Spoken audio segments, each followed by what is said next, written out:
Rejisörü, senaristi Elmar Melikov'un yeni komedyası.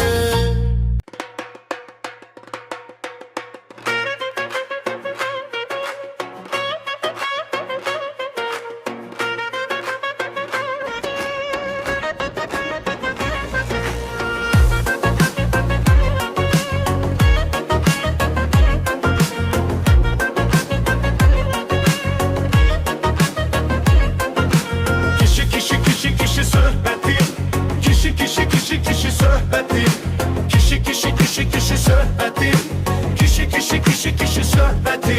Yeni maceralarla dolu komediyamız, tanıyın bu obrazları hamınız. Şınık, Rafil ve Atakan, biri çok danışır, biri susur her zaman. Edip bakanları heyran, çünkü bu söhbetler hayattan yazılan roman. İçinin kişi söhbeti farklı, kişi hanım gedir ərə dəqiq, şınıqla evlənir fikridir gətir. Rafilin yox çıxış yolu, tapmalıdır evlənməyə pulu.